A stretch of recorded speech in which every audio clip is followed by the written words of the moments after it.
യൂസേബിയയ്ക്കും Luis ഫിഗോയ്ക്കും കയ്യിൽ ഒതുക്കാൻ കഴിയാതിരുന്ന ആ ഇതിഹാസ കിരീടം ഒരുപക്ഷേ പോർച്ചുഗൽ നായകൻ ക്രിസ്ത്യാനോ റൊണാൾഡോ ഇന്ന് കൈപ്പിടിയിൽ ഒതുക്കുമോ എന്ന ആവേശകരമായ ചോദ്യം ഉണ്ട്. നമുക്കറിയാം, ഒരാഴ്ച മുമ്പ്, കൃത്യം ദിവസങ്ങൾക്ക് മുമ്പ് ലിയോണൽ മെസ്സി എന്ന ഇതിഹാസ നായകൻ കണ്ണീരായി മടങ്ങിയത് ഒരു വലിയ നൊമ്പരമായി എല്ലാവരുടെയും മുന്നിൽ നിൽക്കുന്ന സാഹചര്യം കൂടിയുണ്ട്.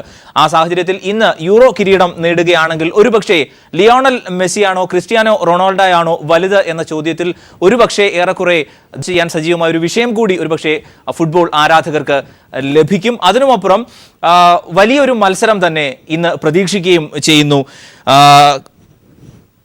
കളിയെക്കുറിച്ച് വിദഗ്ധമായി വിലയിരുത്താൻ ഇപ്പോൾ IM വിജയൻ, ഒപ്പം CV പാപ്പച്ചൻ, രഞ്ജിത്ത്, പന്ന്യൻ രവീന്ദ്രൻ, അദ്ദേഹം തിരുവനന്തപുരം സ്റ്റുഡിയോയിൽ, ഒപ്പം വിപുൽനാഥ് മാധ്യമപ്രവർത്തന അദ്ദേഹം കോഴിക്കോട് സ്റ്റുഡിയോയിലും നിലവിൽ പ്രതീക്ഷിക്കുന്നുണ്ട്. യൂറോ കപ്പിൽ ആര് മുത്തമിടും?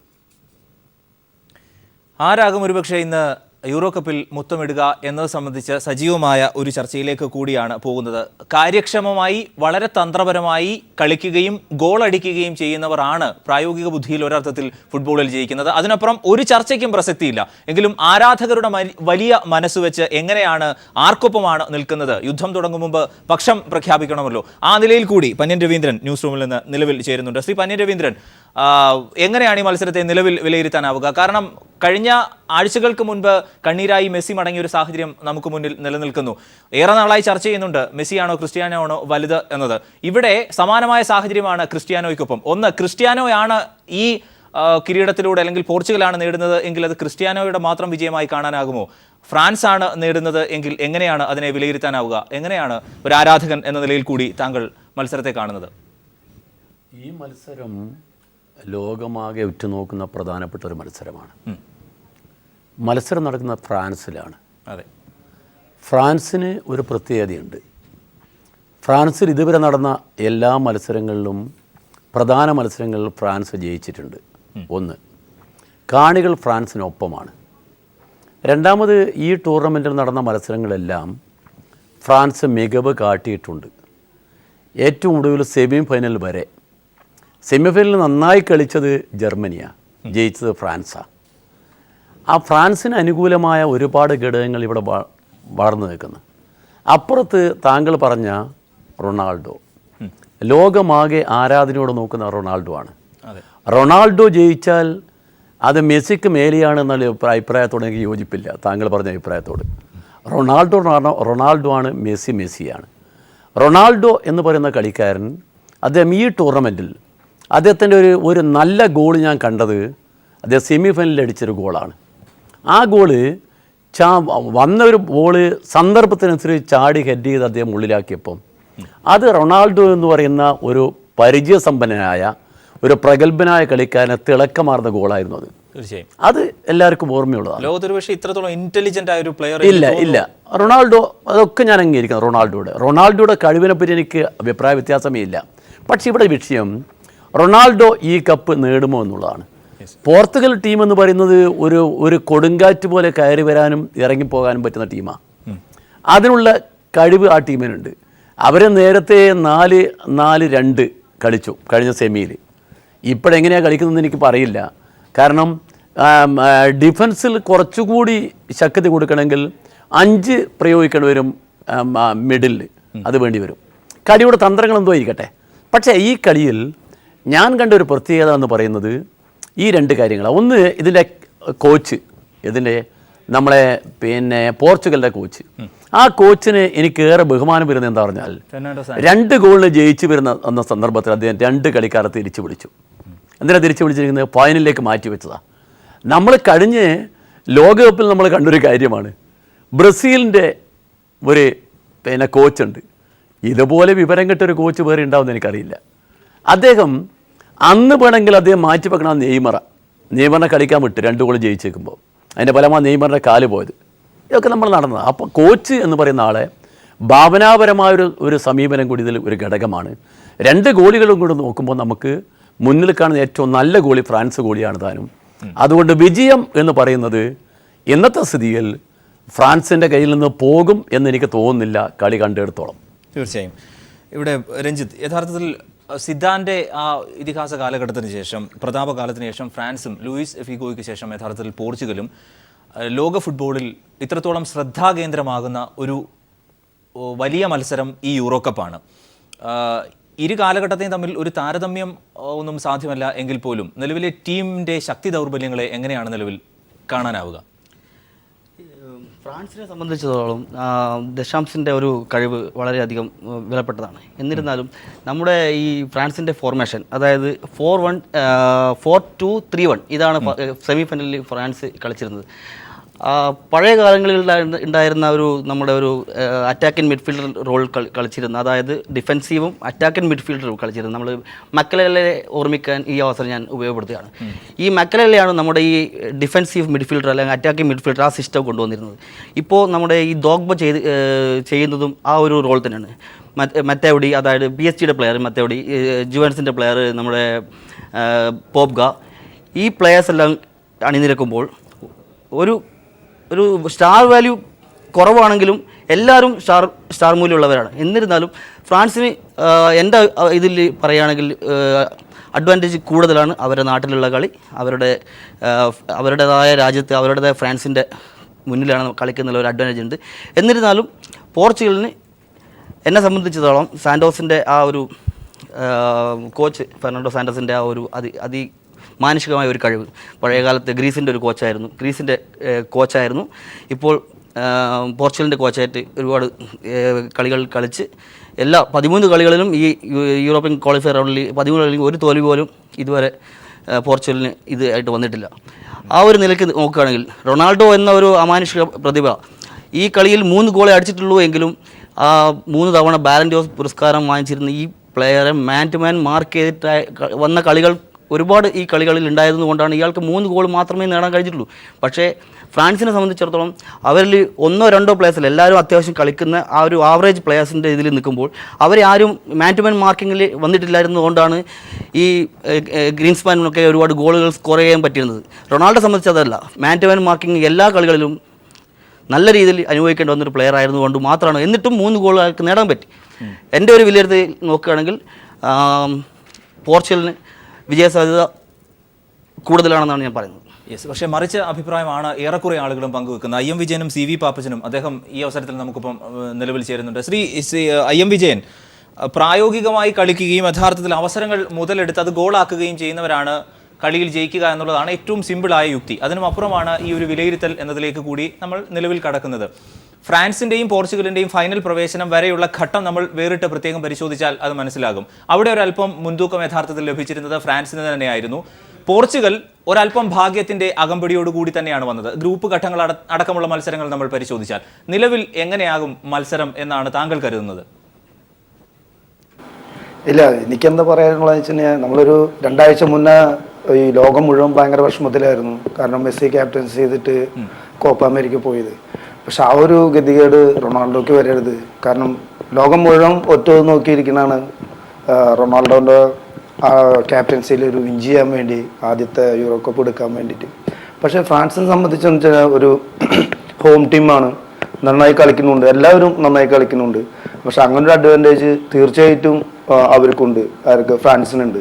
പക്ഷേ നമ്മൾക്ക് അത്രയും ആരാധിക്കുന്ന ഒരു പ്ലെയർ ഒരിക്കലും ലോകം മുഴുവൻ ആരാധിക്കുന്ന മെസ്സിയെ പോലെ ആരാധിക്കുന്ന ആ പ്ലെയറിന് ഒരു വിഷമം വരാതിരിക്കാൻ ഫുട്ബോൾ പ്രേമികളെല്ലാം എല്ലാവരും പ്രാർത്ഥിക്കുന്നുണ്ടെന്ന് തോന്നുന്നു. തീർച്ചയായും ഈ പ്രതിരോധ ഫുട്ബോളിന്റെ വക്താക്കളായ ഗ്രീസിനോട് തോറ്റ് 2004 കരഞ്ഞുകൊണ്ട് കളം വിടുന്ന ക്രിസ്ത്യാനോയാണ് ഇപ്പോഴും മനസ്സിൽ സജീവമായി നിൽക്കുന്ന ഒരു ഓർമ്മ. ഇവിടെ നേരത്തെ പന്ന്യൻ രവീന്ദ്രൻ ഇക്കാര്യത്തിൽ വിയോജിപ്പ് രേഖപ്പെടുത്തിയെങ്കിൽ പോലും ഈ മൂപ്പിളമ തർക്കമുണ്ടല്ലോ, ആരാണ് വലുത്, നേരത്തെ പെലെയാണോ മറഡോണയാണോ എന്നതുപോലെ അർത്ഥശൂന്യമായ ചില ചർച്ചകളാണ് എങ്കിൽ പോലും ഒരല്പം മുൻതൂക്കം ഈ കിരീടത്തിലൂടെ ക്രിസ്ത്യാനോയ്ക്ക് നിലവിൽ ലഭിക്കാനുള്ള സാധ്യതയുണ്ടോ? കാരണം ശരിയാണ്, അത് രവീന്ദ്ര സാറ് പറഞ്ഞത് കറക്റ്റാണ്. കാരണം എന്താ വെച്ച് കഴിഞ്ഞാൽ മറഡോണയ്ക്ക് ഓക്കെ നമുക്കറിയാം ലോകത്തിൽ 5 വട്ടം ബെസ്റ്റ് പ്ലെയർ കിട്ടിയിട്ടുള്ളതാണ്. പക്ഷെ ഒരു കപ്പ് എടുക്കാൻ പറ്റാത്തതിന് വലിയൊരു വിഷമമുണ്ട്. പക്ഷെ ക്രിസ്ത്യാനോയ്ക്ക് ഈ യൂറോ കപ്പ് കിട്ടുകയെന്ന് വെച്ചാൽ വലിയൊരു അംഗീകാരമായിരിക്കും. അത് തീർച്ചയായിട്ടും സാറ് പറഞ്ഞത് കറക്റ്റാണ്. അത് കിട്ടട്ടെ എന്ന് നമുക്ക് പ്രാർത്ഥിക്കാം. കാരണം ഇത്ര വലിയ പ്ലെയേഴ്സ് ഒരിക്കലും കരഞ്ഞു ഗ്രൗണ്ടിൽ നിന്ന് പോകണ കാണുമ്പോൾ തന്നെ നമുക്ക് തന്നെ ഭയങ്കര ഫീൽ ആവാം. CV പാപ്പച്ചൻ, എങ്ങനെയാണ് താങ്കൾ മത്സരത്തെ നിലവിൽ വിലയിരുത്തുക?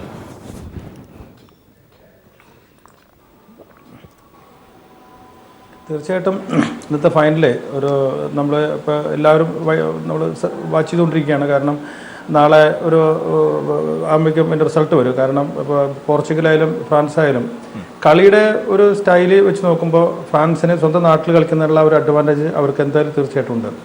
പക്ഷേ പോർച്ചുഗൽ എന്ന് പറഞ്ഞാൽ ഒരുപാട് കാലത്തിന് ശേഷമാണ് ഒരു ഫൈനലെത്തി ഒരു പീക്ക് ടൈമിൽ നിൽക്കുന്നവർക്ക്. കാരണം ഇപ്പോൾ നേരത്തെ ഇവിടെ പറഞ്ഞതുപോലെ മെസ്സി ആയാലും റൊണാൾഡോ ആയാലും ഇവർ തമ്മിലൊരു ചെറിയൊരു മൈനസ് പോയിന്റ് എന്ന് പറഞ്ഞാൽ മെസ്സി നന്നായി കളിക്കുന്ന ഒരു വ്യക്തിയായെങ്കിൽ പോലും ഒരു ക്യാപ്റ്റൻ്റെ സ്ഥാനത്തിരുന്നുകൊണ്ട് സ്വന്തം നാടിന് ഒരു ട്രോഫി എത്തിക്കാൻ കഴിഞ്ഞിട്ടില്ല. പക്ഷേ ഈ സ്റ്റേജ് റൊണാൾഡോയ്ക്ക് വന്നിരിക്കുകയാണ്. റൊണാൾഡോ ഇതേപോലെ തന്നെ ഇന്നത്തെ കളി ആ ഒരു അഡ്വാൻറ്റേജ് ചിലപ്പോൾ റൊണാൾഡോ എടുക്കും. കൂടെയുള്ളവരെ ഒന്ന് സപ്പോർട്ട് ചെയ്ത് കളിച്ചാൽ പോർച്ചുഗലിന് നല്ല അഡ്വാൻറ്റേജ് ഉണ്ട്.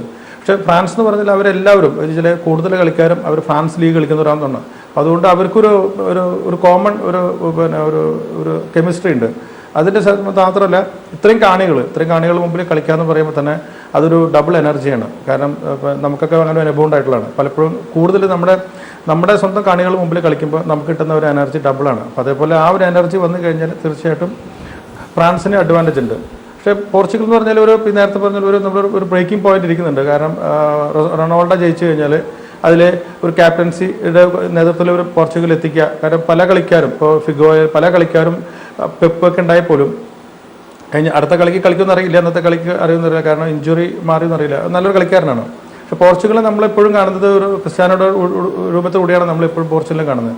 പക്ഷേ അവരെ എന്താ പറയുക, ഇപ്പോഴും അവർ ലൈവായിട്ട് യൂറോപ്യൻ ഫുട്ബോൾ കളിച്ചുകൊണ്ടിരിക്കുന്ന കളിക്കാരാണ്. അപ്പോൾ അതുകൊണ്ട് അവരെ നമുക്ക് തള്ളി പറയാൻ പറ്റില്ല. പക്ഷേ ഇതൊരു ഫൈറ്റാണ്. കാരണം നമുക്ക് എല്ലാവർക്കും ഈ പറഞ്ഞ മാതിരി നമുക്ക് ഒരു ഗസ് പറയാമെന്ന് മാത്രം. ഇപ്പോൾ ഒരു ഫ്രാൻസ് ജയിക്കും അല്ലെങ്കിൽ പോർച്ചുഗൽ ജയിക്കുന്നത് അത് നമുക്ക് പറയാൻ പറ്റുന്നതല്ല. പക്ഷേ അന്നത്തെ ഇന്ന് കളിക്കുന്ന ഇപ്പോൾ ഈ നെക്സ്റ്റ് മൂമെൻറ്റിൽ വരുന്ന ഫൈനലിൽ അവരാരാണോ നല്ല എന്താ പറയുക ഫ്രഷായിട്ട് കളിക്കുന്നത്, അവർ ടെൻഷനില്ലാതെ ഫ്രഷായിട്ട് കളിക്കുന്നത്, അവർക്ക് തീർച്ചയായിട്ടും അവർക്ക് വിജയം ഉണ്ടാവും. പക്ഷേ ഫ്രാൻസ് എന്ന് പറഞ്ഞാൽ അവർ കാണികളുടെ എനർജി ഡബിളാണ്. അത് നേരത്തെ പറഞ്ഞ പോലെ. അപ്പോൾ അതുകൊണ്ട് ഫ്രാൻസിൻ്റെ ഭാഗത്ത് ഒരു പോയിന്റ് കൂടുതൽ കാണാം. എന്നാൽ പോർച്ചുഗലിൻ്റെ ഈ പറഞ്ഞ മാതിരി റൊണാൾഡോ ഒരു പ്ലേ മേക്കർ അല്ല. പക്ഷേ റൊണാൾഡോനെ ഫീഡ് ചെയ്യാനായിട്ട് അവരെ കളിക്കാരെ സപ്പോർട്ട് ചെയ്ത് കഴിഞ്ഞാൽ റൊണാൾഡോ സ്കോർ ചെയ്യും. വല്ലാതെ ഡ്രിബിൾ ചെയ്ത് വളരെ ഷോ ചെയ്യുന്ന ഒരു കളിക്കാരനല്ല. കാരണം കഴിഞ്ഞ കളിക്ക് തന്നെ ആ ബാക്കിലോട്ടൊരു ഗോള് വളരെ ഭംഗിയായിട്ട് ചെയ്തിട്ടുണ്ട്. അപ്പോൾ അദ്ദേഹത്തിന് ഒരു 25% ഒക്കെ കൊടുത്താൽ അത് ഗോളാക്കാനായിട്ടുള്ള ഒരു കപ്പാസിറ്റി ഉണ്ട്. ഇപ്പോൾ മെസ്സി കളിക്കാനും മെസ്സിയുടെ വേറെ ടാലൻ്റാണ്. അപ്പോൾ അതുകൊണ്ട് റൊണാൾഡോയ്ക്ക് അവർ കളിക്കാർ സപ്പോർട്ട് ചെയ്ത് കൊടുത്താൽ സപ്പോർട്ട് കളിക്കാൻ ചാൻസ് ഉണ്ടാക്കി കൊടുത്താൽ റൊണാൾഡോ നന്നായി കളിക്കാൻ സാധിക്കും. അല്ലെങ്കിൽ റൊണാൾഡോ ഒരു പ്ലേ മേക്കർ അല്ല. അതുകൊണ്ട് അതിൻ്റെ ഒരു ഡിസഡ്വാൻറ്റേജ് കൂടെ കളിപ്പിക്കും. പക്ഷേ കളിച്ചു കഴിഞ്ഞാൽ നല്ലൊരു രീതിയിൽ അവർക്ക് പെർഫോം ചെയ്യാൻ പറ്റും. പക്ഷേ ഫ്രാൻസ് അങ്ങനെയല്ല. ഫ്രാൻസ് എല്ലാവരും ഇപ്പോൾ ഈ പറഞ്ഞ പോലെ നല്ല ഒരു ഡബിൾ എനർജിയിൽ നിൽക്കുകയാണ്. അപ്പോൾ അവരൊരു ഓൾ ഔട്ടിൽ എന്തായാലും തീർച്ചയായിട്ടും പോകും. പക്ഷേ നമ്മുടെ ഇപ്പോൾ പോർച്ചുഗലിൻ്റെ ഭാഗം എന്ന് പറഞ്ഞാൽ അവരുടെ ഡിഫൻസൊക്കെ നല്ല സ്ട്രോങ് ആണ്. അവരുടെ അതുപോലെ തന്നെ ഫ്രാൻസിൻ്റെ ഗോൾ കീപ്പർ നല്ല എക്സ്പീരിയൻസ്ഡ് ആയിട്ടുള്ള ഒരാളാണ്. അപ്പോൾ അതുകൊണ്ട് കളി നമുക്കൊരു എന്താ പറയുക അങ്ങനെ ഒരു ടൈറ്റ് മാച്ച് തന്നെയാണ്. പക്ഷേ ഫ്രാൻസിന് സ്വന്തം നാട്ടിലായതുകൊണ്ട് ചെറിയ അഡ്വാൻറ്റേജ്. തീർച്ചയായും സ്വന്തം നാട്ടിൽ നടന്നിട്ടുള്ള മേജർ മത്സരങ്ങളൊന്നും അവർ നഷ്ടപ്പെടുത്തിയിട്ടില്ല എന്നുള്ളത് തന്നെയാണ് അവരെ സംബന്ധിച്ച് മുൻതൂക്കം നൽകുന്ന ഒരു സുപ്രധാനമായ ഘടകം. മറ്റൊന്ന്, സെമി ഫൈനലും ഹംഗറിക്കെതിരായ മത്സരത്തിലും മാത്രമാണ് ക്രിസ്ത്യാനോ റൊണാൾഡോ യഥാർത്ഥത്തിൽ ആ തലത്തിലേക്ക് ഉയരുകയും ചെയ്തത്. ബാക്കി മത്സരങ്ങളൊക്കെ അദ്ദേഹം കാണികളുടെ പ്രതീക്ഷയ്ക്കത്ത് ഉയർന്നിട്ടില്ല. 294 മിനിറ്റാണ് ഇതുവരെ ഫ്രാൻസിനെതിരെ അദ്ദേഹം കളിച്ചിട്ടുള്ളത്. ആ മിനിറ്റുകളിലൊന്നും അദ്ദേഹത്തിന് ഗോൾ അടിക്കാനും സാധിച്ചിട്ടില്ല. അത് എങ്ങനെയാവും എന്നതടക്കമുള്ള കാര്യങ്ങൾ കൂടിയാണ് ഈ 12:30 മണിക്കുള്ള മത്സരത്തിൽ കാണാൻ സാധിക്കുക. ഇടവേള. പറങ്കികളുടെ ഇതിഹാസ നായകനായി ഇന്ന് ക്രിസ്ത്യാനോ റൊണാൾഡോ മാറുമോ, അതോ ദിദിയർ ദശാംസ് എന്ന പരിശീലകൻ അദ്ദേഹം ചരിത്ര നേട്ടത്തിലേക്ക് നടന്നെടുക്കുമോ എന്നതടക്കമുള്ള വളരെ നിർണായകമായ സജീവമായ ചോദ്യങ്ങളാണ് കായിക ലോകത്ത് നിന്ന് ഉയരുന്നത്. ഇപ്പോൾ വിപുൽ നാഥ്, മാധ്യമപ്രവർത്തകൻ, അദ്ദേഹം കൂടി നമുക്കൊപ്പം ചേരുന്നുണ്ട്. വിപുൽ, ഈ കരീം ബെൻസെമ എന്ന സ്റ്റാർ സ്ട്രൈക്കർ ഇല്ലാതെയാണ് യഥാർത്ഥത്തിൽ ഈ ഫ്രാൻസ് ഇറങ്ങിയത്. പക്ഷേ കിക്ക് ഓഫിന് ശേഷം അവർക്ക് തൊട്ടതൊന്നും പിഴച്ചിട്ടില്ല. മറുഭാഗത്ത് അങ്ങനെ ആയിരുന്നില്ല. പോർച്ചുഗലിൻ്റെ മത്സര റിസൾട്ട് എടുത്ത് നോക്കിയാൽ നല്ല റിസൾട്ട് അല്ല അവർക്ക് ഫ്രാൻസിനെതിരെ നിലവിൽ ഉള്ളതും. കളിയിൽ സംബന്ധിച്ച് അൾട്ടിമേറ്റ്ലി ഇത് കളിക്കളത്തിലാണ് കാണേണ്ടത് എങ്കിൽ പോലും ഈ നിലവിലെ സ്റ്റാറ്റിക്സും റെക്കോർഡ്സും ഒക്കെ പരിശോധിക്കുമ്പോൾ അത്ര നല്ല റെക്കോർഡ്സ് അല്ല അവർക്ക് ഉള്ളത്. എങ്ങനെയാണ് താങ്കൾ ഈ ശക്തി ദൗർബല്യങ്ങളെ നിലവിൽ കാണുന്നത്? വിപുൽ.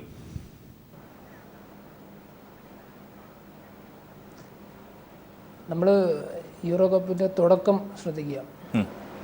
France, Portugal. ഫ്രാൻസ് ആതിഥേയർ എന്ന നിലയിൽ ഈ ടൂർണമെൻറ്റിലെ കിരീടം നേടാൻ ഏറ്റവും സാധ്യതയുള്ള ഒരു ഹോട്ട് ഫേവറേറ്റ് ആയിരുന്നു.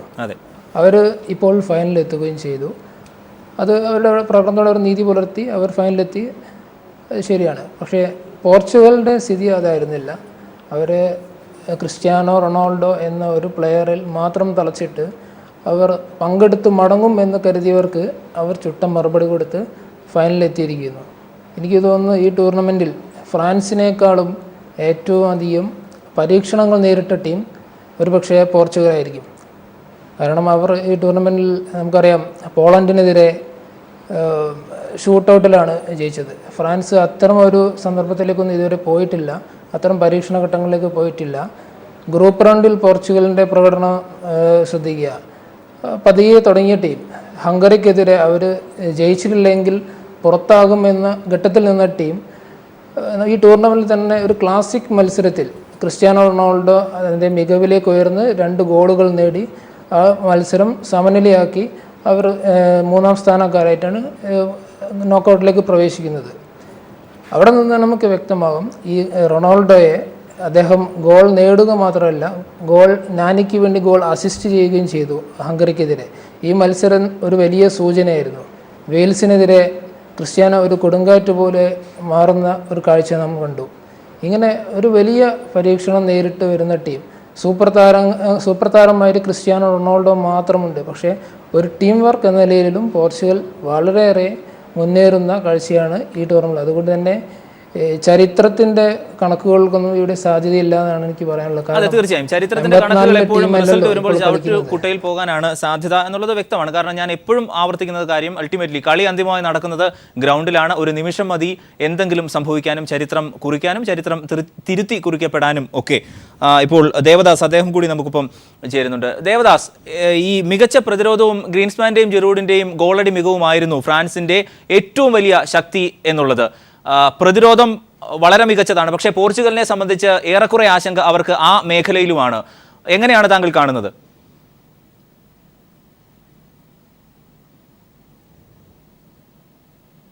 മറ്റേ ഈ ഗ്രീസ്മാൻ മാത്രമല്ല, എന്താ പറയുക, ഈ ഗ്രീസ്മാൻ ഇപ്പം ഈ C7-ഉം G7-ഉം തമ്മിലുള്ള ഫൈറ്റ് മാത്രമല്ല ഈ ഒരു യൂറോ കപ്പ്, അത് ഇപ്പോൾ ഒരു ഫോമിലായോണ്ടാണ്. പക്ഷേ ഫ്രാൻസ് ഈ ടൂർണമെൻറ്റിലെല്ലാം കൺസിസ്റ്റൻറ്റ് പെർഫോമൻസ് ആയിരുന്നു. പക്ഷെ പോർച്ചുഗൽ ലക്ക് ഓഫ് ഡ്രോ കൊണ്ട് കയറിയത് മാത്രം. എന്താ പറയുക, ഇറ്റലി, ജർമ്മനി, സ്പെയിൻ എല്ലാം ഒരു ഗ്രൂപ്പിലായിപ്പോയി. ആ സ്പെയിനെല്ലാം തോറ്റോണ്ട്, ആ ലാസ്റ്റ് കളി തോറ്റോണ്ട്, അതുകൊണ്ട് ലക്ക് ഓഫ് ഡ്രോവും പിന്നെ 3rd ബെസ്റ്റ് ഫിനിഷർ ഇൻ ലീഗും ആയിട്ട് നേടിയോണ്ട് മാത്രം കയറിയതാണ്. അതുകൊണ്ട് ഈ ഒന്നുണ്ട്, ഡിഫൻസ് ടു ഡിഫൻസ് പോർച്ചുഗൽ ഡിഫൻസാണ് ഏറ്റവും നല്ല. ഏത് വിത്ത് കമ്പാരറ്റീവ് വിത്ത് ഫ്രഞ്ച് ഡിഫൻസ്. എന്താ പറയുക, അവരെ ഒരു യാർഡ് സ്ലോ ആണ്. ഇപ്പം ഒരു ഉംടിറ്റി പറഞ്ഞത് 22 ഇയർ ഓൾഡ് ആണ്. അപ്പോൾ കുറച്ചൊരു വീക്ക്നെസ് അവിടെയുണ്ട്. പക്ഷേ മിഡ്ഫീൽഡും ഇതും ഏറ്റവും നല്ലത് ഇവരെയാണ്. ഏത് ഫ്രാൻസിൻ്റെയാണ്. അവിടെയാണ് കളി നിയന്ത്രിക്കുക. അതുകൊണ്ട് ഇന്ന് എനിക്ക് തോന്നുന്നു വാരിപ്പോകുന്ന, എന്താ പറയുക, ഈ പോർച്ചുഗൽ വാരിപ്പോവും ചില സമയം ഗോൾ അടിച്ചിട്ട്. പക്ഷേ ഈ സാന്റോസ് എപ്പോഴും ഒരു ടെക്നീഷ്യനാണ്. ആ സാന്റോസിൻ്റെ കീഴിലാണ് ഇത് ഇങ്ങനെ കയറി വരുന്നത്. അതുകൊണ്ട് എന്തുണ്ടാവും എന്ന് പറഞ്ഞാൽ മറ്റേ സാന്റോസ് അത് ഡിഫെൻസീവിലേക്ക് കൊണ്ടുപോകുന്ന സംശയം. എന്നിട്ട് ഈ പെനാൽറ്റിയിലേക്ക് അടിക്കുക, ഇവരെ പ്രഷറൈസ് ചെയ്തിട്ട് കൗണ്ടർ അറ്റാക്കിലേക്ക് ഗോൾ അടിക്കാൻ നോക്കും. അതിൽ ക്രിസ്ത്യാനോ റൊണാൾഡോയും റെനറ്റോ സാഞ്ചസ് അത് ഇമ്പോർട്ടൻ്റ് എഞ്ചിൻ ലൈക്കാണ് റെനറ്റോ. പിന്നെ പക്ഷേ പോർച്ചുഗലിന് ഒരു ഇതുകൊണ്ട്, കാർവെലോ ഇന്ന് മടങ്ങി വരുന്നുണ്ട്. കാർവെലോ ഡിഫെൻസീവും മിഡ്ഫീൽഡിൻ്റെയും ബാക്കായിട്ടാണ് നിൽക്കുക. അപ്പം കാർവെലോ എന്തായാലും ഈ പോഗ്ബേനെ കട്ടൗട്ട് ചെയ്യും. പോഗ്ബയാണ് ഇന്ന് കളി നിയന്ത്രിക്കുക. പോഗ്ബേനെ ഇവർ കട്ടൗട്ട് ചെയ്താൽ പോർച്ചുഗലിന് ചാൻസ് ഉണ്ട്. അല്ലെങ്കിൽ എന്താ പറയുക, ഈ ഗ്രീസ്മാൻ, ജെറൂഡ് ഔട്ട് ഓഫ് ഫോമാണ് ശരിക്ക്. പക്ഷേ ഈ ഗ്രീസ്മാൻ്റെയും മറ്റേ കളിക്കാരുടെയും ഒരു ഇതിലിങ്ങനെ പോകുന്നതാണ്. പക്ഷേ ഏറ്റവും നല്ല റിസർവ് പ്ലേയേഴ്സ് ഉണ്ട്. ആന്റോണിയോ മാർഷൽ, മറ്റേ ഈ കിങ്സ്ലി കോമാൻ, മറ്റേ കാണ്ടെ എന്ന് പറഞ്ഞ മിഡ്ഫീൽഡർ. ഈ റിസർവിൽ നിൽക്കുന്ന ഫ്രഞ്ചിൻ്റെ ലെസ്റ്റർ സിറ്റിനെല്ലാം ചാമ്പ്യൻഷിപ്പ് നേടി ഓറ. അപ്പം റിസർവ് ബെഞ്ച് സ്ട്രോങ് ഫ്രാൻസാണ്.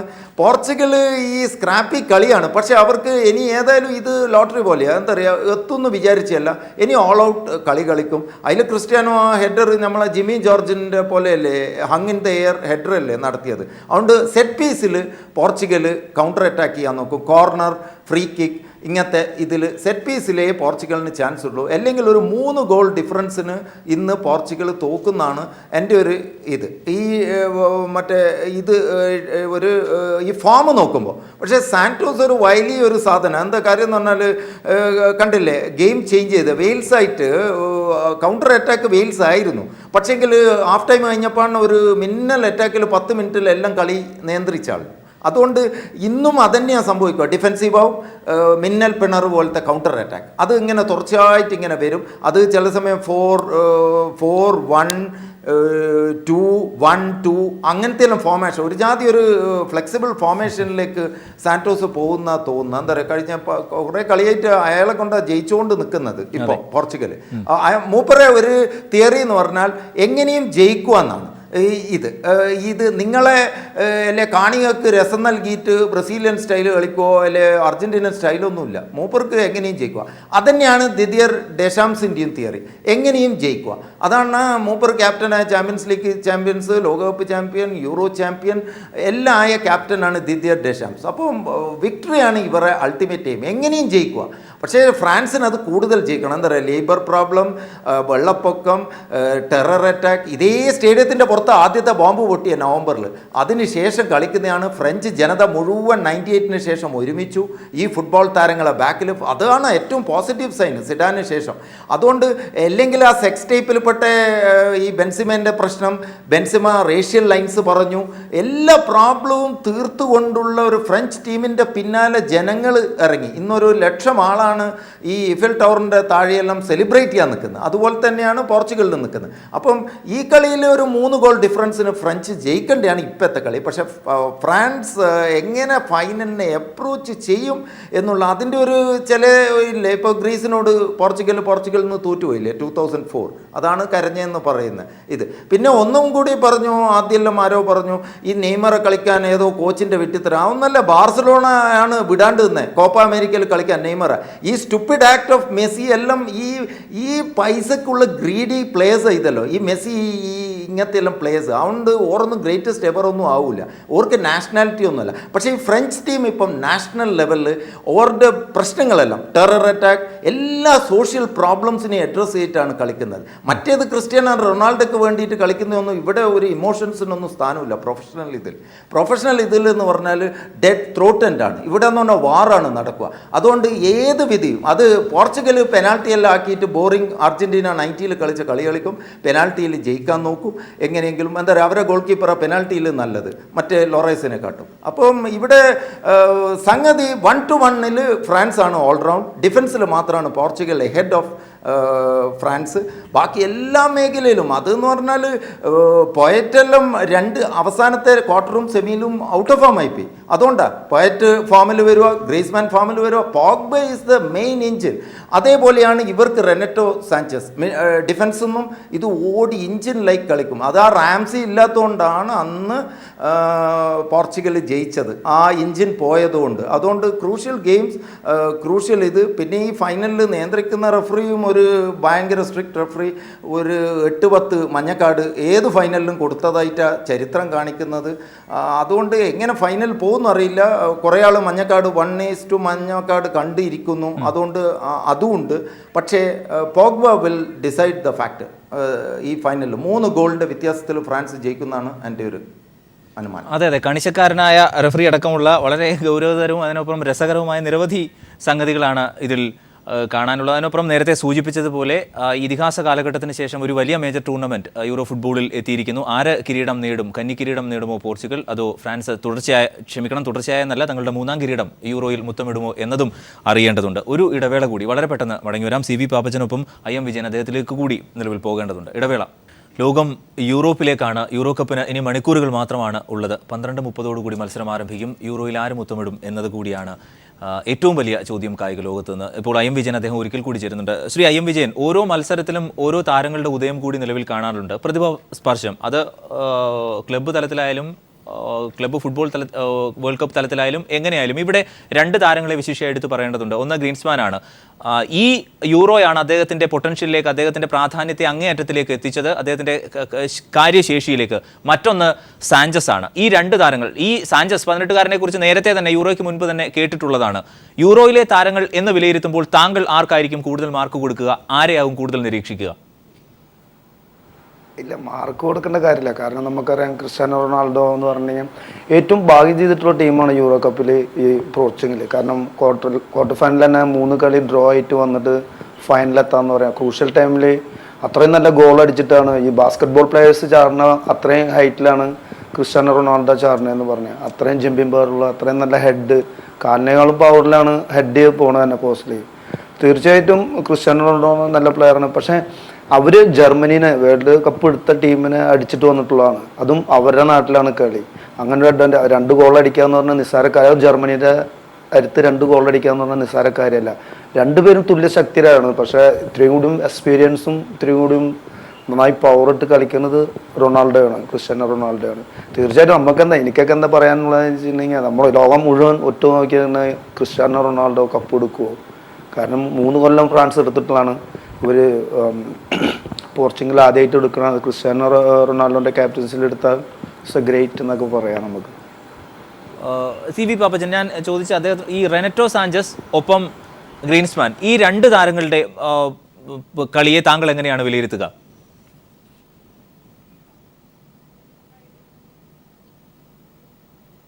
ഇപ്പോൾ ഒരു എക്സ്പീരിയൻസ് ആയി വരുന്ന കളിക്കാരാണ് രണ്ടുപേരും. റൊണാൾഡോ എന്ന് പറഞ്ഞാൽ ഇപ്പോൾ ഒരു ഏജിലാണെങ്കിൽ പോലും ഒരുപാട് എക്സ്പീരിയൻസ്, ഒരുപാട് ക്ലബ്ബിൽ കളിച്ചുള്ള എക്സ്പീരിയൻസ് ഉണ്ട്. ഈ 2 കളിക്കാരെ സംബന്ധിച്ചുള്ള അവരൊരു യങ്സ്റ്റർ സൈഡിൽ വന്ന് അവർ ഒരു യൂറോപ്യൻ മാച്ചിൽ അവർ ഹൈലൈറ്റ് ചെയ്യാൻ പറ്റുന്ന ഒരു അവസരമാണ്. തീർച്ചയായിട്ടും അവരുടെ കളി എന്ന് പറഞ്ഞാൽ അവർ ഈ സമയത്ത് അവർക്ക് വേറെ ഒരു ഇതില്ലാത്ത, ഒരു മൈൻഡ് ചേഞ്ച് ഇല്ലാത്ത സമയമാണ്. അവർ അവരുടെ ഓൾ ഔട്ടോട്ട് കളിക്കും. അവരെ നമുക്ക് പ്രെഡിക്റ്റ് ചെയ്യാൻ പറ്റില്ല. കാരണം ഒരാളുടെ പെർഫോമൻസ് എന്ന് പറഞ്ഞാൽ നമ്മൾ പ്രാക്ടീസും മാച്ച് രണ്ടാണ്. പക്ഷേ ചില ആൾക്കാർ മാച്ചിൽ വന്നു കഴിഞ്ഞാൽ അവരുടെ ആ ഒരു 6th സെൻസ് വർക്ക് ചെയ്യാൻ തുടങ്ങിക്കഴിഞ്ഞാൽ പിന്നെ അവരെ നമുക്ക് പ്രിഡിക്റ്റ് ചെയ്യാൻ പറ്റില്ല. അപ്പോൾ അത് അവരുടെ ആ എന്താ പറയുക, അവരെങ്ങനെയാണ് ഇന്നത്തെ മാച്ചിനെ വിലയിരുത്തി കൊണ്ടുപോകുന്നത് അറിയാൻ പറ്റില്ല. ടെൻഷൻ അടിച്ചു കഴിഞ്ഞാലോ അവർക്ക് ഇന്നത്തെ ഒരു മൂമെൻറ്റും അവർക്ക് പെർഫോം ചെയ്യാൻ പറ്റില്ല. അതാണ് ഇപ്പോൾ റൊണാൾഡോ തുടക്കം മുതലേ വലിയ പെർഫോമൻസും ചെയ്തിട്ടില്ല. പിന്നീട് ആൾക്ക് മനസ്സിലായി, പിന്നീട് ആൾ റിലാക്സ്ഡായി. അപ്പോഴാണ് അയാളുടെ കളി നമുക്ക് കാണാൻ കഴിഞ്ഞതും അയാളുടെ ഗോൾ സ്കോറിങ്ങും. അത് എല്ലാ കളിക്കാർക്കുള്ളതാണ്. ഒരു കളിക്കാരുടെ സൈഡ് നോക്കുകയാണെങ്കിൽ അത് എപ്പോഴും ഒരു മൈനസ് പോയിൻ്റ് ഉണ്ട്, പ്ലസ് പോയിൻ്റ് ഉണ്ട്. പക്ഷേ ഈ 2 താരങ്ങൾക്കും അത് അവരുടെ നാട്ടിൽ കളിക്കുന്നു, അവർക്ക് എന്താ പറയുക ഫൈനലെത്തി, അവർക്കൊരു എക്സ്പ്ലോഷനാണ് അവർ ഇപ്പോൾ യൂറോപ്പ് കപ്പിലൂടെ. കാരണം പലരും ഈ വേൾഡ് കപ്പിലാണ് അവരെ നമ്മൾ അറിയാം. കഴിഞ്ഞ വേൾഡ് കപ്പിലാണ് നമ്മൾ റോഡ്രിക്സിനെ നമ്മൾ ശ്രദ്ധിക്കാൻ തുടങ്ങിയത്, കൊളംബിയയുടെ. അങ്ങനെ പല കളിക്കാരും. അപ്പോൾ ഇതും അവരുടെ അവരെ ശ്രദ്ധിക്കപ്പെടുന്ന ഒരു മൂവ്മെൻറ്റാണ്. അപ്പോൾ അതുകൊണ്ട് തീർച്ചയായിട്ടും അവരുടെ ആ ഓൾ ഔട്ട്, ആ കളി നമുക്ക് കാണണമെങ്കിൽ ഇന്നത്തെ അവരെങ്ങനെയാണ് ഇന്ന് അവരുടെ മൈൻഡ് ഫ്രീ ആയിട്ട് കളിക്കാൻ പറ്റുന്നത്. അപ്പോൾ അവർക്ക് അവർക്ക് തന്നെ അവർ ചെയ്യുന്നത് എന്താണെന്ന് അവർക്ക് പോലും അറിയില്ല. അത്ര ഇമ്പോർട്ടൻ്റ് ആയിട്ട് അവർക്ക് ചെയ്യാൻ പറ്റും. അതാണ് അതിൻ്റെ ഒരു പ്രത്യേകത.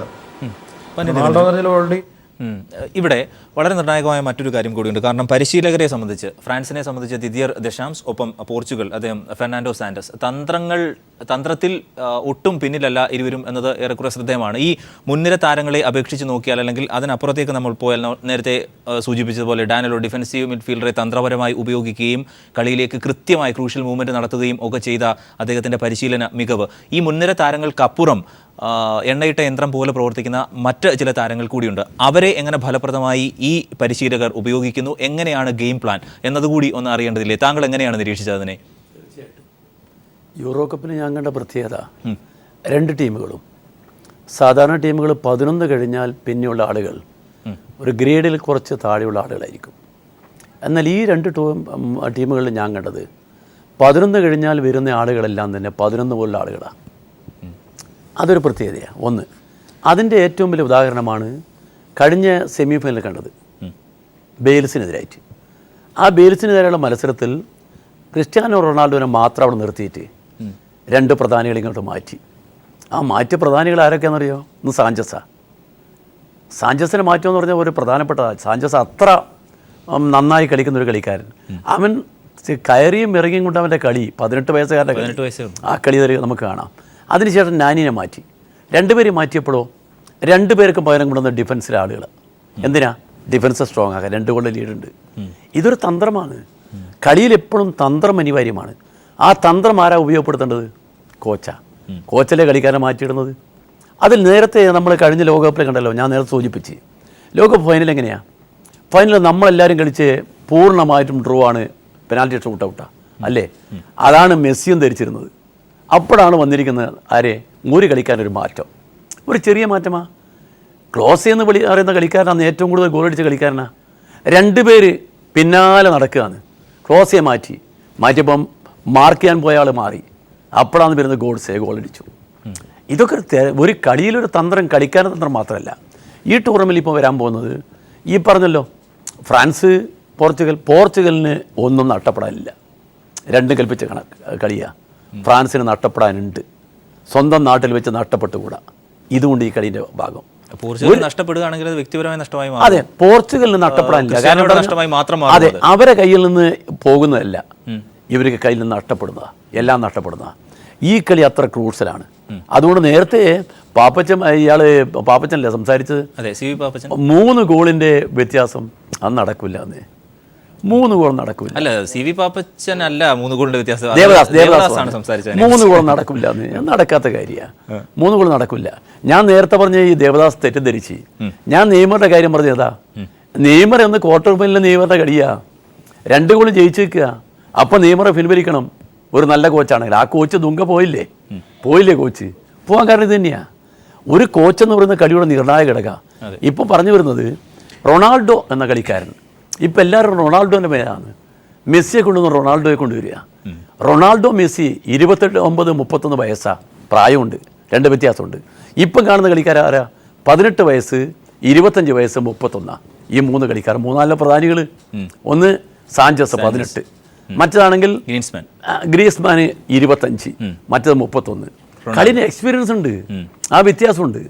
ഈ ഇപ്പം നമ്മൾ സാഞ്ചസ് കളിക്കുന്ന ആ ജാഗ്രതയും 2 കൽപ്പിച്ചുള്ള കളിയും മറ്റവർക്ക് കാണില്ല. മറ്റവർ കുറേ കൂടി കളീനെപ്പറ്റി നല്ലോണം പഠിച്ച് പക്വതയാവുന്ന കളിക്കാരാ. ഇവർ 2 പേരും സ്പാനിഷ് ലീഗിൽ കളിക്കുന്ന 2 പ്രധാനപ്പെട്ട കളിക്കാരാ, ഈ 2 പ്രധാനപ്പെട്ട കളിക്കാർ. അപ്പം കളിയെന്ന് പറയുന്നത് പരസ്പരം അറിഞ്ഞുകൊണ്ടുള്ള കളിയാണ്. ഇപ്പം നമ്മൾ ഈ ഗ്രൗണ്ടിൽ പോയി കളിക്കും പോലെയല്ല. ഇപ്പം ടി വിയിൽ ഓരോ കളിക്കാരൻ്റെയും കളി കാണും, അവൻ്റെ ചലനങ്ങൾ ശരിക്കും വീക്ഷിക്കും. നിങ്ങൾ ആ പെനാൽറ്റി അടിച്ച് കണ്ടില്ലേ? ആ പെനാൽറ്റി ശ്രദ്ധിച്ചോ നിങ്ങൾ? ഗ്രീഷ്മാൻ്റെ പെനാൽറ്റി അവൻ മൂവ് ചെയ്യുമ്പോൾ തോന്നിയത് എന്താ? അവൻ വലത് കാലം കൊണ്ട് വലത് മൂലയിലേക്ക് പോകുന്ന ഗോളി അങ്ങനെ ചാടിയത് ഇടത്തേക്ക് പോയി. അത് 2 കൂട്ടരും തമ്മിൽ ഒരു കളി എന്ന് പറയുന്നത് കുറച്ചുകൂടി തന്ത്രങ്ങളും കളിയില്ലേ? ആ തന്ത്രങ്ങൾ അവിടെ കാണുന്നത്. ആ തന്ത്രത്തിൻ്റെ ഭാഗമായിരുന്നു ഡിഫൻസിൽ നിന്ന് കൈകൊണ്ട് തട്ടിയത് ജർമ്മനി ഡിഫൻഡർ. അത് പെനാൽറ്റി ആയിപ്പോയി. അത് വേറൊരു തന്ത്രം. നേരത്തെ തന്ത്രം ഉണ്ടായിരുന്നു കൈകൊണ്ട് തട്ടിയ ഗോളടിച്ച തന്ത്രം. അതാണ് നമ്മൾ ദൈവത്തിൻ്റെ കൈയും പിന്നെ എൻ്റെ തലയും എന്ന് പറഞ്ഞത് ഒരു കളിക്കാരൻ്റെ. ഞാൻ പറഞ്ഞു വരുന്നത് കളിയിൽ വരുമ്പം നിങ്ങളിപ്പം കളിയിൽ അങ്ങനെ അണ്ടർ എസ്റ്റിമേറ്റ് ചെയ്യേണ്ട. ഞാനിപ്പോഴും പോർത്തുഗൽ അങ്ങനെ പൊളിഞ്ഞു പോകുമെന്നൊന്നും ഞാൻ ധരിക്കുന്നില്ല. പോർത്തുഗലും പിന്നെ ഫ്രാൻസും തമ്മിലുള്ള കളി ഒരു അസാധാരണ കളിയാണ്. താങ്കൾ നേരത്തെ പറഞ്ഞ പോലെ ഒരു യുദ്ധമാണ് യൂറോ യുദ്ധം. യൂറോ ഫുട്ബോളിൽ ഇതുവരെ കാണാത്ത ഒരു ആവേശം ഇതിലുണ്ട്. ആ ആവേശം ഉണ്ടാക്കിയിരിക്കുന്നത് ഒരു പ്രധാന കാരണം കോപ്പ അമേരിക്ക കൂടിയാണ്. കോപ്പ അമേരിക്കയിലെ ഈ മെസ്സിയുടെ പോക്കോടുകൂടി ഫുട്ബോളിൽ ഒരു പുതിയ തലം വന്നിട്ടുണ്ട് ലോകത്തിലാകമാനം. ആ തലമാണ് ഈ ഫുട്ബോളിനെ കാണുന്നത്. ഞാൻ അതാണ് നേരത്തെ ചോദിച്ചത്, അവിടേക്ക് ക്രിസ്ത്യാനോ റൊണാൾഡോ എന്ന ഏകധ്രുവത്തിലേക്ക് അത് അവരോധിക്കപ്പെടുകയും അദ്ദേഹത്തെ ഒരു പുതിയ ബിംബമായി രൂപപ്പെടുത്തിക്കൊണ്ട് വരുമോ എന്നാണ് ചോദിച്ചത്. മെസ്സിക്ക് പകരമായി അവിടെ ഈ മെസ്സിയുടെ വാഴ്ത്തലുകൾക്കപ്പുറം ഇനി ക്രിസ്ത്യാനോ ആകുമോ ഈ കിരീടം നേടിയാൽ? അതാണ് ഞാൻ നേരത്തെ ചോദിച്ചത്. അതൊരു അപകടകരമായ സൂചനയാണ്. ഞാൻ മുമ്പ് ഒരിക്കൽ പറഞ്ഞിരുന്നത് എനിക്ക് തോന്നുന്നത് ലോകത്തിലെ പ്രധാനപ്പെട്ട കളിക്കാരെല്ലാം കിരീടം നേടിക്കൊണ്ട് മാത്രം പ്രധാനികളായതല്ല. അതെ, പുഷ്കാസ് അങ്ങനെയാണോ? ഹംഗറി അല്ല. ലോകമറിയുന്ന ഗോൾ കീപ്പർ, നല്ല goal keeper, Russian goal keeper യവിയാഷിൻ. റഷ്യ ഒരിക്കലും കിരീടം നേടിയിട്ടില്ല. ലോകത്തിൽ എത്ര പ്രമാണിമാർ വേണം? കിരീടം നേടിയതുകൊണ്ട് മാത്രം രാജാക്കന്മാരായി വരില്ല. കളി ലോകം കാണുന്നുണ്ട്, ആ കളി വിലയിരുത്തുന്നുണ്ട്. എൻ്റെ ഇപ്പോഴുള്ള അഭിപ്രായം എന്താ അറിയോ? മെസ്സി എന്ന് പറയുന്ന ആളെ ക്യാപ്റ്റൻ ആക്കാതിരുന്നുവെങ്കിൽ കളി മാറുമായിരുന്നു. ക്യാപ്റ്റൻ എന്ന രീതിയിൽ മെസ്സിയുടെ സംഘർഷം രഞ്ജിത്തിനറിയാലോ ഒരു ക്യാപ്റ്റൻ എങ്ങനെയാണെന്ന്. എന്തിനും നമുക്ക് ഇന്ത്യയിൽ അറിയാലോ. നമ്മുടെ സച്ചിൻ എന്ന് പറയുന്ന ലോകമറിയുന്ന ക്രിക്കറ്റ് കളിക്കാരൻ, അദ്ദേഹം ക്യാപ്റ്റനായപ്പോൾ കളി മോശമായിരുന്നു. അദ്ദേഹം പറഞ്ഞ ക്യാപ്റ്റൻഷിപ്പ് അങ്ങ് എടുത്തോ, ഞാൻ കളിച്ചോളാം. പക്ഷേ എനിക്ക് തോന്നുന്നു അങ്ങനെ നോക്കുകയാണെങ്കിൽ ക്രിസ്ത്യാനോ റൊണാൾഡോ എന്ന നായകനും പടനായകനും അദ്ദേഹം തന്നെയാണല്ലോ. കൃത്യമായി മറ്റ് നായകന്മാരെക്കാൾ കൂടുതൽ അഡ്വാൻസ്ഡായി മാനസികമായി മുൻതൂക്കമൊക്കെ ഉണ്ട്. സാഞ്ചസിനെയൊക്കെ എങ്ങനെ കൃത്യമായി വിന്യസിക്കണം എന്ന് അദ്ദേഹത്തിന് അറിയാം. ആ തരത്തിലുള്ള പതർച്ചയൊന്നും അദ്ദേഹത്തിന് ഉണ്ടായിട്ടില്ല എനിക്ക് തോന്നുന്നു. പക്ഷേ മെസ്സിക്ക് ഇത് വന്നു എന്ന് എൻ്റെ രഞ്ജിത്തിനറിയാം. തീർച്ചയായും ക്യാപ്റ്റൻസി എന്ന പദവി എത്രത്തോളം വളരെ വലുതാണ്, ഉണ്ടാക്കുന്ന സമ്മർദ്ദം എത്ര വളരെ വലുതാണ് എന്നതും വളരെ സജീവമായ ചർച്ചയാണ്. അത് ഫുട്ബോളിൽ മാത്രമല്ല, ലോകത്ത് മറ്റേത് കായിക മേഖലയിലാണ് എങ്കിൽ പോലും ഒരു ഇടവേള കൂടി അനിവാര്യമാണ്. വളരെ പെട്ടെന്ന് വരാം. യൂറോ മത്സരം മുറുകുകയാണ്. യൂറോ യുദ്ധം 12:30 രഞ്ജിത്ത് ന്യൂസ് റൂമിൽ നിന്ന്. രഞ്ജിത്ത്, ഇതിൻ്റെ ഒരു ടീം ഫോർമേഷൻ നിലവിൽ എങ്ങനെയാവുമെന്നാണ് താങ്കൾ കരുതുന്നത്? വലിയ മാറ്റങ്ങൾ ഉണ്ടാവാൻ സാധ്യതയുണ്ട്. പ്രത്യേകിച്ച് ഈ എതിരാളി അറിഞ്ഞുള്ള ദശാംശിൻ്റെ മറുതന്ത്രങ്ങൾ അത് കൃത്യമാണ് എന്നുള്ളതാണ്. ഫ്രഞ്ചുകാർക്ക് അക്കാര്യത്തിൽ യാതൊരു അവിശ്വാസവും ഇല്ല. പ്രത്യേകിച്ച് 4-2-2 ഫോർമേഷൻ ഫ്രഞ്ചുകാരെ സംബന്ധിച്ച്. പോർച്ചുഗലിനെ സംബന്ധിച്ചാണെങ്കിൽ 4-2-3-1 എന്ന ഫോർമേഷനിലേക്ക് എങ്ങനെയാണ് താങ്കൾ കാണുന്നതിനെ? കഴിഞ്ഞ കളിയിൽ പോർച്ചുഗൽ കളിച്ചിരുന്നത് 4-1-3-2 ഈ ഫോർമേഷനിലാണ് കളിച്ചിരുന്നത്. അതായത് ഡാനിലോ പോർച്ചുഗൽ 4-1-3-2 ഈ ഫോർമേഷനിലായിരുന്നു പോർച്ചുഗൽ കളിച്ചുകൊണ്ടിരുന്നത്. ഫ്രാൻസ് 4-2-3-1 ഈ ഫോർമേഷനിലായിരുന്നു. അതായത് ഈ ഡാനിലോ പെരേരോ, അത് നിലവിൽ 4-2-2 എന്നാണ്. 4-2. അതെ അതെ, അത് ഇന്നത്തെ ദിവസം എങ്ങനെയാണെന്ന് പറയാൻ കോച്ച് എങ്ങനെയാണ് തീരുമാനിച്ചതെന്ന് പറയാൻ പറ്റില്ലെങ്കിലും കഴിഞ്ഞ കളിയിലുള്ള ഒരു വിലയിരുത്തൽ വെച്ചാൽ ഈ ഡാനിലോ പെരേര എന്ന ഒരു പുതിയൊരു കളിക്കാരൻ ഈ വില്യം കാർവാലേക്ക് പകരം വരികയുണ്ടായി. അത് നമ്മളെ പഴയ ഒരു ഡിഫൻസീവ് മിഡ്ഫീൽഡർ മാക്കലിനെ പോലെയുള്ള ഒരു കളിയായിരുന്നു ഈ കളിച്ചുകൊണ്ടിരുന്നത്. സാഞ്ചസും ഈ ഡാനിലോ ആയിരുന്നു കഴിഞ്ഞ ഈ ഡിഫൻസീവ് മിഡ്ഫീൽഡറായിട്ട് കളിച്ചുകൊണ്ടിരുന്നത്. അത് വളരെ വലിയ ഒരു വിജയം തന്നെയായിരുന്നു അന്നത്തെ കളിയിൽ, വെയിൽസുമായിട്ടുള്ള കളിയിൽ. ശരിക്കും ഈ പ്രതിരോധമായിരുന്നു പോർച്ചുഗലിന്റെ വലിയ തലവേദന. അവിടെ തന്ത്രപരമായ ഇടപെടൽ നടത്തിയെന്ന് വേണം കാണാൻ. വെയിൽസിന്റെ ഒരു ആർസണൽ പ്ലെയർ ഒരു അന്ന് കളിക്കാൻ ഇല്ലായിരുന്നു. ആ നേരത്തെ സൂചിപ്പിച്ച പേര് പെട്ടെന്ന് ഓർമ്മ വരുന്നില്ല. എന്നിരുന്നാലും അന്നത്തെ ആ വെയിൽസുമായിട്ടുള്ള സെമിയിലെ ഒരു കളിയിൽ ഈ 2 പ്ലെയേഴ്സ് ആയിരുന്നു. റൊണാൾഡോ ഗോൾ അടിച്ചിരുന്നെങ്കിലും നാനി ഗോൾ അടിച്ചിരുന്നെങ്കിലും അന്ന് ഒരു ഹൈലൈറ്റ് ആയിട്ട് കളിച്ചിരുന്നത് ഈ ഡാനിലോ പെരേരയും ഈ 18-കാരൻ സാന്റോസും ആയിരുന്നു.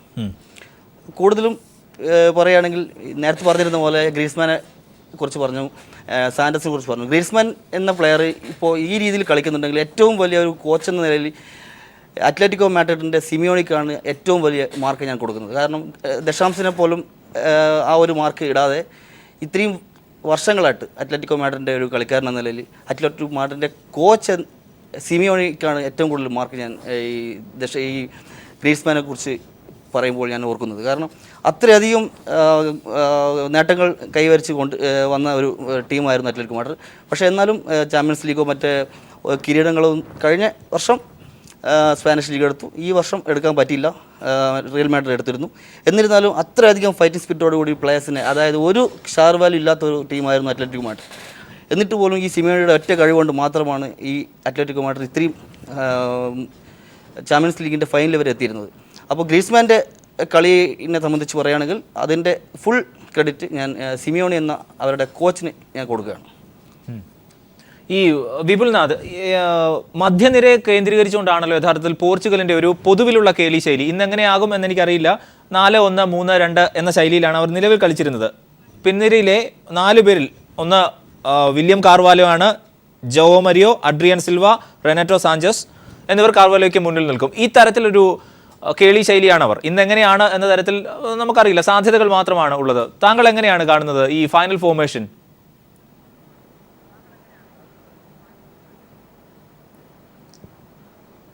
ഫ്രാൻസും പോർച്ചുഗലും 2 ടീമുകളും മിഡ്ഫീൽഡിൽ അവിടെയാണ് അവരുടെ ഗെയിം പ്ലാനിങ് വ്യക്തമായി നടക്കുന്നത്. പോർച്ചുഗലിനെ സംബന്ധിച്ച് പറയുമ്പോൾ 4-1-3-2 അതാണ് അവർ ഈ ടൂർണമെന്റിൽ ഉടനീളം പറ്റിക്കൊണ്ടിരിക്കുന്നത്. അതിൽ 4-1 ഡിഫൻസിന് തൊട്ട് മുമ്പായിട്ട് വില്യം കാർവാലോ അദ്ദേഹം ഇന്ന് കളിക്കുമെന്ന് തന്നെയാണ് വിശ്വാസം. കാരണം അദ്ദേഹമാണ് ആ ടീമിന്റെ ഒരു പ്രധാന താരം. വില്യം കാർവാലോ ഇല്ലാത്ത അവസ്ഥയിൽ വെയിൽസിനെതിരെ ഡാനിലോ വന്നപ്പോൾ സംഭവിച്ചെന്ന് വെച്ചാൽ ഈ കോച്ച് ആകെ ആശങ്കയിലായിരിക്കുകയാണ്. കാരണം ഒരു പ്രതിഭ കൂടി അദ്ദേഹം ഈ ടൂർണമെന്റിൽ കണ്ടെത്തിയിരിക്കുകയാണ്. ഇപ്പം ഇവരെ എങ്ങനെ ഉൾക്കൊള്ളും എന്നുള്ളതാണ് അതിൻ്റെ പോർച്ചുഗലിൻ്റെ വിജയ സാധ്യത കിടക്കുന്നത്. അത് തന്നെ മധ്യനിരയിൽ ഫ്രാൻസിൻ്റെ കാര്യം പറയുകയാണെങ്കിൽ പോഗ്ബ ഡീപ്പ് റോളിൽ അദ്ദേഹം കളിക്കുന്നു, മാത്യൂഡി കൂടെയുണ്ട്. കഴിഞ്ഞ മത്സരത്തിൽ ശ്രദ്ധിച്ചാൽ മനസ്സിലാവും, ജർമ്മനിക്കെതിരെ ഡിമിത്രി പയറ്റ് എന്ന അറ്റാക്കിംഗ് മിഡ്ഫീൽഡറെ കോച്ച് പിൻവലിക്കുന്നു. പകരം ലെസ്റ്റർ സിറ്റിയുടെ കോണ്ടയെ കളത്തിലിറക്കുന്നു. കോണ്ടെ കളത്തിലിറങ്ങിയോടുകൂടി പോഗ്ബക്ക് അറ്റാക്കിങ്ങിലേക്ക് വരാനുള്ള അദ്ദേഹത്തിന് ഒരു ധൈര്യം കിട്ടുകയും ആ ടീമിൻ്റെ ഡിഫൻസിൽ കാൻഡെ വന്നതോടുകൂടി മിഡ്ഫീൽഡിൽ വന്നതോടുകൂടിയിട്ട് പോഗ്ബ കുറച്ചുകൂടി സ്വാതന്ത്ര്യം കിട്ടുകയും അദ്ദേഹം കയറി കളിക്കുകയും ചെയ്തു. അതാണ് അവിടെ അവർക്ക് രണ്ടാമത്തെ ഗോളായി മാറിയത്. ഇങ്ങനെ പോഗ്ബക്ക് അറ്റാക്കിങ്ങിന് സാധ്യതയുള്ള ഒരു ഫോർമേഷൻ ഫ്രാൻസ് പ്ലാൻ ചെയ്യുകയാണെങ്കിൽ പോർച്ചുഗലിന് പ്രയാസമുണ്ടാവും. അതേസമയം വില്യം കാർവാലോ അതുപോലെ പെപ്പെ ഇവർ ടീമിലേക്ക് ഇന്ന് പോർച്ചുഗൽ ടീമിനെ തിരിച്ചെത്തുന്നു. വളരെ ശക്തമായ ടീമായി പോർച്ചുഗൽ മാറുന്നു. അവരുടെ മധ്യനിരയുടെ പ്രത്യേകത എന്ന് പറയുന്നത് തന്നെ വില്യം കാർവാലോ, അഡ്രിയൻ സിൽവ, ജോ മരിയോ ഈ 3 പേരും പോർച്ചുഗൽ ക്ലബ്ബ് സ്പോർട്ടിംഗ് ലിസ്ബണിൻ്റെ പ്ലേയേഴ്സാണ്. ഇവർ ഒരുമിച്ച് കളിച്ച് അതിൻ്റെ ലിങ്ക് വളരെ പ്രധാനപ്പെട്ടതാണ്. ഈ ടൂർണമെൻറ്റിൽ നമ്മൾ അവരുടെ ലിങ്ക് കണ്ടു. മിഡ്ഫീൽഡിൽ പോർച്ചുഗൽ എനിക്ക് തോന്നുന്നു ഈ ടൂർണമെൻറ്റിൽ മികച്ച ഒരു പ്രകടനം തന്നെ നടത്തുന്നു. ക്രിസ്ത്യാനോ റൊണാൾഡോ അത് മുതലെടുക്കുന്നു. അദ്ദേഹം നാനിക്ക് തൊട്ടു പിറകിലായിട്ട് ഒരു സപ്പോർട്ടിംഗ് റോളിൽ കളിക്കുന്നു. ഹംഗറിക്കെതിരെ ക്രിസ്ത്യാനോ കൊടുത്ത ഒരു അസിസ്റ്റ് അത് മാത്രം മതി ക്രിസ്ത്യാനോ ഈ ടൂർണമെൻറ്റിൽ അദ്ദേഹത്തിൻ്റെ റോൾ എന്താണെന്ന് വ്യക്തമാക്കുന്നത്. ഒരു വെറും ഗോളടിക്കാരൻ മാത്രമായി അദ്ദേഹം മാറുകയല്ല, ഒരു ടീമിനെ മൊത്തത്തിൽ അദ്ദേഹം ഇൻസ്പയർ ചെയ്യുന്ന ഒരു കാഴ്ചയാണ് ഇപ്പോൾ ഉള്ളത്. പോർച്ചുഗലിന് വലിയൊരു സാധ്യത തന്നെ കാണുന്നുണ്ട്. അതുതന്നെയാണ് ഞാൻ നേരത്തെ സൂചിപ്പിച്ച പന്ന്യൻ രവീന്ദ്രൻ സംസാരിച്ചപ്പോൾ പറഞ്ഞതുപോലെ നായകനും പടനായകനും അദ്ദേഹം തന്നെയാണ്. ഒരു അധിക ചുമതല കൂടി മറ്റു നായകന്മാരിൽ ഇല്ലാത്ത തരത്തിൽ അദ്ദേഹത്തിൽ ആ ഒരു ക്വാളിറ്റി കൂടി കാണാൻ ഉണ്ട്. കൃത്യമായ സാഞ്ചസിനെയൊക്കെ എങ്ങനെ കൃത്യമായി വിന്യസിക്കണം എന്ന തരത്തിൽ കൂടി. ശ്രീ IM വിജയൻ, പ്രതിരോധത്തിന് ഒരു അധിക മധ്യനിര താരത്തെ കൂടി ഇറക്കിയായിരുന്നു കഴിഞ്ഞ മത്സരത്തിൽ ജർമ്മനിക്കെതിരെ ദശാംശ ടീമിനെ സഹായിച്ചത്. അത് വലിയ തരത്തിൽ ഗുണം കാണുകയും ചെയ്തു. ഈ ഫൈനൽ ഫോർമേഷൻ താങ്കൾ എങ്ങനെയാണ് നിലവിൽ കാണുന്നത്? ഇല്ല, നമുക്കറിയാം, ഞാൻ നേരത്തെ പറഞ്ഞ പോലെ എല്ലാം നല്ലൊരു വേൾഡ് കപ്പ് എടുത്ത ടീമിനെയാണ് ഫ്രാൻസ് അടിച്ചിട്ട് ഫൈനലിൽ എത്തണത്. കാരണം പോർച്ചുഗലും ആ ക്രൂഷ്യൽ ടൈമിൽ ക്രിസ്ത്യാനോ റൊണാൾഡോ ഇത്രയും നല്ലൊരു പ്ലെയർ അത്രയും നല്ല ഹെഡ് ചെയ്ത് അത്രയും കോൺഫിഡൻസിലാണ് അവർ വന്നത് തന്നെ. പക്ഷെ രണ്ടും നല്ല ഫൈറ്റ് ആയിരിക്കുന്നു രണ്ട് ടീമിനും. അപ്പോൾ പന്ന്യൻ സാറ് പറഞ്ഞ പോലെ മറ്റേ കോച്ചസിൻ്റെ രീതിയിൽ പറയാന്ന് വെച്ചാൽ ഫോർമേഴ്സിൻ്റെ ഇതിൽ പറയാന്ന് വെച്ചിട്ടുണ്ടെങ്കിൽ ആ കോച്ച് അന്ന് വേൽക്കുന്ന 2 ചേഞ്ച് മാറ്റിയിട്ട് അത് ഫൈനലിന് വേണ്ടി ആ പ്ലെയറിന് ആവശ്യമുള്ളതാണ്. അതാണ് ഓരോ കോച്ചസിൻ്റെ ടാക്ടീസ് എന്ന് പറഞ്ഞിട്ടുണ്ടെങ്കിൽ. ആ ഒരു ടാക്ടീസ് നന്നായിട്ട് അറിയുന്ന ഒരു കോച്ചാണ് പോർച്ചുഗലിൻ്റെ. തീർച്ചയായിട്ടും അത് ഈ മാച്ചിലും അങ്ങനെ ഒരു ടാക്ടീസ് എന്തായാലും വന്നാൽ തീർച്ചയായിട്ടും പോർച്ചുഗൽ ജയിക്കാനൊരു സാധ്യതയുണ്ട്. പക്ഷെ ഭയങ്കര ഫൈറ്റ് ആയിരിക്കും. കാരണം അത്രയും നല്ല ടീമാണ്, നമുക്കറിയാം ഫ്രാൻസ് അത്രയും നല്ല ടീം. ജർമ്മനിനൊക്കെ അടിച്ചിട്ട് വരാമെന്നാണ്. ഓക്കെ, ജർമ്മനി നല്ല കളി കളിച്ചു, അതൊക്കെ നമ്മൾ സമ്മതിച്ചു. പക്ഷേ ജർമ്മനി 2 ഗോളിൽ അടിക്കുക എന്ന് പറഞ്ഞ കാര്യം നിസ്സാര കാര്യമല്ല.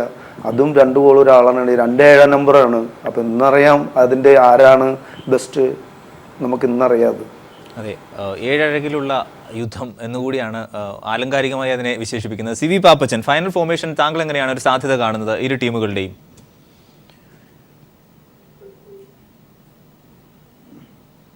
ഈ ഫോർമേഷൻ എന്ന് നമ്മളിപ്പോൾ പലരും പല രീതിയിലാണ് കളിക്കുന്നത്. 4-4-2, 4-3-3, 4-1-2 അങ്ങനെ. അതൊരു നമ്മളൊരു ജസ്റ്റ് ഒന്ന് പറയണമെന്ന് മാത്രം. പക്ഷെ കളി നടക്കുന്നത് അതൊന്നല്ല, കളി ഓൾ ഔട്ടാണ്. അതിൽ നമുക്ക് സിസ്റ്റം പറയാൻ പറ്റില്ല. നമ്മൾ തുടങ്ങുമ്പോൾ ഒരു സിസ്റ്റം പറഞ്ഞെങ്കിലും കളി അവസാനിക്കുന്നത് അല്ലല്ല. കാരണം ആ സമയത്തുണ്ടാവുന്ന ഓരോ മൂവ്മെൻറ്റ്സ് അത് പിന്നെ ഒന്ന് കോച്ചസ് ആണെങ്കിൽ പോലും 1-2 മൂവ്മെൻറ്റ്സാണ് പ്രാക്ടീസ് ചെയ്യാൻ പറ്റുള്ളൂ. പക്ഷേ അവിടുത്തെ ആ സിറ്റുവേഷൻ ക്രിയേറ്റ് ചെയ്യുന്നത് ആ പ്ലെയറും അയാളെ സപ്പോർട്ട് ചെയ്യുന്ന പ്ലെയേഴ്സുമാണ്. അപ്പോൾ അത് ആ സമയത്ത് എന്ന് പറഞ്ഞാൽ നമ്മൾ ഒരു സിസ്റ്റം പറഞ്ഞു കഴിഞ്ഞാൽ ആ സിസ്റ്റത്തിൽ മാത്രമേ പാസ് കൊടുക്കാൻ പാടുള്ളൂ എന്ന് പറയാൻ പറ്റില്ല. തീർച്ചയായിട്ടും അത് സ്റ്റാർട്ടിങ്ങിൽ നമുക്ക് എല്ലാവർക്കും പറയാം. ചിലർ പറയാം 4-4-2 പോലെ 4-3-3 4-2-1 അങ്ങനെയൊക്കെ ഒരു സിസ്റ്റങ്ങൾ പറയെങ്കിലും കളി തുടങ്ങിക്കഴിഞ്ഞാൽ ഈ സിസ്റ്റത്തിലൊന്നും വിടുന്നില്ല. പിന്നെ നമ്മൾ അവിടെ ചെന്ന് നമ്മൾ ഓൾ ഔട്ട് കളിക്കുകയാണ്. ആ സമയത്ത് ഈ പറഞ്ഞ രീതിയിലൊന്നും അവിടെ അപ്ലിക്കബിൾ ആവുന്നില്ല. പക്ഷേ ഈ അത് കഴിഞ്ഞിട്ട് ഒരു ഡിഫൻസിൽ വരുമ്പോൾ വീണ്ടും അവർ ആ റീസെറ്റിൽ വരും. അതുവരെ എന്ന് പറഞ്ഞാൽ അവർ ഓൾ ഔട്ട് പോകണം. ആ സമയത്ത് ആരാണ് ഇവിടെ ഓടുന്നത് അവന് പാസ് കൊടുക്കും. അവിടെ സിസ്റ്റം പറയാൻ പറ്റില്ല. കാരണം കോച്ച് പറയുന്നത് ഈ പാസ് ഇന്നാൾക്ക് കൊടുക്കണം, അടുത്ത പാസ് ഇന്നാൾക്ക് കൊടുക്കണം എന്ന് പറഞ്ഞാൽ ആ സിറ്റുവേഷൻ തീരുമാനിക്കുന്നത് ആ പ്ലെയറും ആ മേടിക്കാൻ പോകുന്ന ആ പ്ലെയറുമാണ്. കോച്ചിന് അതിനൊരു ഐഡിയ പറഞ്ഞു കൊടുക്കാം. പക്ഷേ കളിക്കാരെ സംബന്ധിച്ചോളം അതിനൊരു ഇമ്പോർട്ടൻസ് ഇല്ല. കാരണം അവിടെ ചെന്ന് കഴിഞ്ഞാൽ ചിലപ്പോൾ ചില മൈനസ് പാസ് അയാൾ അടിക്കേണ്ട പാസ്സാണെങ്കിൽ പോലും അയാൾ മറ്റൊരാൾക്ക് കൊടുക്കും. അത് സിസ്റ്റത്തിൽ പെടുന്നില്ല. പക്ഷേ അവരുടെ ഫോർമേഷൻ അവർ ഡിഫൻസിലും വരും അറ്റാക്കിലും വരും. ഇത് 2 കൂട്ടരും ഈ പറഞ്ഞ മാതിരി നേരത്തെ നമ്മുടെ സാഹോ പറഞ്ഞ മാതിരി അവരൊരു ഒരു ഓൾ ഔട്ട് കളിക്കാൻ നിൽക്കുകയാണ്. കാരണം പോർച്ചുഗലിനെ ഇനിയൊരു ചാൻസ് എന്ന് പറഞ്ഞാൽ ഇനി കുറേ കാലം കാത്തിരിക്കും. അപ്പോഴേക്കും ക്രിസ്ത്യാനോയുടെ ഏജിലാവും. കാരണം ഇപ്പോൾ തന്നെ 31 ഏജായി. അപ്പോൾ അതിൻ്റെ ആ ഒരു മെറിറ്റ് അവരെടുക്കും. എന്നാലും ഈ സിസ്റ്റം നമ്മൾ തുടങ്ങാൻ വേണ്ടി മാത്രമാണ്, പക്ഷെ അവസാനിക്കാൻ സിസ്റ്റം വിടുന്നില്ല. കാരണം പിന്നെ അത് നമ്മൾ അവിടെ ചെന്ന് നമ്മൾ ഓൾ ഔട്ട് പോവാണ്. പ്രത്യേകിച്ചും ചില കളിക്കാർ, പിന്നെ പോർച്ചുഗലിലെ ചില കളിക്കാർ, അവർക്കൊന്നും നമുക്ക് പറയാൻ പറ്റില്ല. കാരണം ഒരു പന്ത് മേടിക്കാൻ പോണത് എങ്ങനെയാണെന്നുള്ള ആ പ്ലെയറിന് അറിയുള്ളൂ. അപ്പോൾ ആ സമയത്ത് സിസ്റ്റത്തിൽ നിൽക്കാൻ പറ്റില്ല, കാരണം സിസ്റ്റത്തിന് അപ്പുറത്താണ് നമ്മൾ കളിക്കുന്നത്. അപ്പോൾ അതുകൊണ്ട് ഒരു കാരണവശാലും ഇത് രണ്ട് കുട്ടിയുടെ ഭാഗത്തുനിന്നും അങ്ങനെ ഒരു ഡിഫൻസോ അല്ലെങ്കിൽ പിന്നെ കഴിഞ്ഞ യൂറോ കപ്പിൽ ഫസ്റ്റ് ഹാഫിൽ നമ്മൾ എല്ലാവരും നല്ല കളി കണ്ടു. യൂറോ കപ്പ് മറ്റേ ഒരു കാര്യം കൂടി താങ്കൾ സൂചിപ്പിച്ച പോലെ പ്രായോഗികമായി കളിക്കുകയും അവസരങ്ങൾ മുതലാക്കി ഗോൾ അടിക്കുകയും ചെയ്യുന്നവരാണ് ജയിക്കുക എന്നുള്ളത് ഒരു അനശ്വരമായ സത്യമാണ് ഈ ഫുട്ബോളിനെ സംബന്ധിച്ച്. അതിനപ്പുറം ഒരു ചർച്ചകൾക്കും ഒന്നിനും പ്രസക്തിയില്ല എന്നുള്ളത് വസ്തുതയാണ്. പക്ഷേ ആരാധകന്റെ മനസ്സ്, അതുകൊണ്ടാണ് എപ്പോഴും നമ്മൾ ഈ അർത്ഥത്തിൽ ചർച്ച ചെയ്യുകയും ചെയ്യുന്നത്. ദേവദാസ്, വളരെ പെട്ടെന്ന് ഒരു കാര്യം കൂടി, എങ്ങനെയാകും ഫൈനൽ ഫോർമേഷൻ എന്നാണ് താങ്കൾ കാണുന്നത്? ടീമിലെ മാറ്റങ്ങൾ ഏതെങ്കിലും തരത്തിലുള്ള സാധ്യതകൾ അങ്ങനെ വിലയിരുത്തുന്നുണ്ടോ? വളരെ പെട്ടെന്ന്, സമയം കുറവാണ്, അതുകൊണ്ട് കൂടിയാണ്.